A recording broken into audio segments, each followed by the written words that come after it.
बड़ी समाअत के हवाले से आपको बताएं कि सुप्रीम कोर्ट के आईनी बेंच में फौजी अदालतों के केस की समाअत के दौरान जस्टिस मोहम्मद अली मजहर ने रिमार्क्स दिए हैं कि सिर्फ चौकी के बाहर खड़े होने पर तो शहरियों के साथ कुछ नहीं होगा। अगर शहरी आर्मी एक्ट में दर्ज जुर्म का मुर्तकिब हुआ तो फिर ट्रायल तो होगा।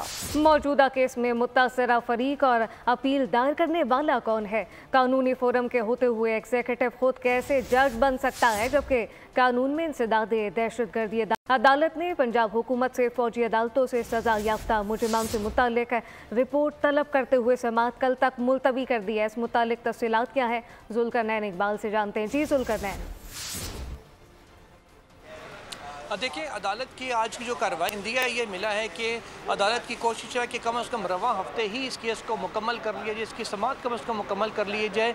अगर ऑर्डर आज को फाइनल नहीं भी आता इस हफ्ते में तो, क्योंकि ख्वाजा हारिस जो वज़ारत दिफा के वकील हैं, गुज़श्ता 3 से 4 समाअतों से उन्हीं के दलाइल जारी हैं। उनको अब कहा गया फाइनली कि कल वो अपने दलाइल को मुकम्मल कर लें। इसके अलावा दीगर जो अपील कुनंदगान हैं जिन्होंने अपीलें दायर की हैं, शोधा फोरम है और सूबाई हुकूमतें हैं, अटॉर्नी जनरल ऑफ पाकिस्तान है, उनकी जानिब से फिर दलाइल होंगे। जिसके बाद जो रिस्पोंडेंट साइड है, जो असल मेन केस के दरख्वास्त गुजार थे, इत्तेजाज एहसन है, जस्टिस जवाद ख्वाजा हैं और दीगर लोग हैं, उनकी जानिब से अपने दलाइल का आगाज़ होगा और कभी इम्कान है कि जुम्मे तक इस समाअत को कंक्लूड कर लिया जाए। आज जब समाअत का आगाज़ हुआ तो अदालत ने जितने इंतखाबी धांधली के हवाले से जो बानी PTI की दरख्वास्त थी उस समेत तमाम दीगर मुकदमात को मौखर कर दिया और कहा कि उनकी समाअत बाद में की जाएगी। आज समाअत मुलतवी करते हुए भी अदालत ने यही कहा कि कल सिर्फ और सिर्फ फौजी अदालतों का केस सुना जाएगा, बाकी तमाम मुकदमात की समाअत मुलतवी कर दी जाएगी।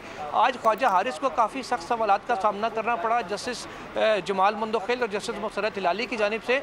जस्टिस जमाल मंदोखेल का ये कहना था आइन में इख्तियारात की तकसीम बिल्कुल वाज़ी है कि अदलिया का अलग इख्तियार है और मुकन्नना का अलग है और एग्जेक्टिव का अलग है। एग्जेक्टिव के खिलाफ अगर कोई जुर्म हुआ है 9 या 10 मई को तो एग्जेक्टिव खुद जज कैसे बन सकता है, जबकि इंसदाद दहशतगर्दी एक्ट मौजूद है, मुतबादिल फोरम मौजूद था। इस पर ख्वाजा हारिस ने कहा कि मैं मुतबादिल फोरम की हद तक आपकी बात से इत्तफाक करता हूँ। ख्वाजा हारिस ने यह भी कहा कि सुप्रीम कोर्ट ने जो आर्मी एक्ट की दफात सेक्शन 2D1 और 2D2 को कलअदम करार दिया है, उनका इतलाक मौजूदा केस पर नहीं होता था, तो लिहाजा उन दफात का कलअदम करार देना गलत है। इस पर जस्टिस मसरत हिलाली की जानिब से कहा गया कि इस बात का फैसला और इस बात का तयन किस अंदाज में किया गया था एग्जेक्टिव की जानिब से कि जो 9 और 10 मई के मुलजमान हैं उनके ऊपर इन दफात का इतलाक होता है या नहीं होता। और अगर आर्मी की किसी चौकी पर तनाज़ा हो जाए किसी सिविलियन शख्स का किसी के साथ, तो क्या उसका ट्रायल भी फौजी अदालत में होगा या इंसदाद दहशतगर्दी की अदालत में वो केस जाएगा। इस पर जस्टिस मोहम्मद अली मजहर ने कहा कि सिर्फ फौजी उस पर जाने पे तो किसी शहरी के खिलाफ कोई कार्रवाई नहीं होगी, अलबत्ता अगर कोई ऐसा जुर्म वो सरजद करता है जिसका आर्मी एक्ट के अंदर वो कवर होता है उस आर्मी एक्ट के अंदर, तो फिर उसका ट्रायल डेफिनेटली फौजी अदालत में ही होगा। सही, इकबाल तफसीला नाका कर रहे थे, आपका शुक्रिया। सब्सक्राइब करें और बेल दबाएं ताकि कोई खबर रह न जाए।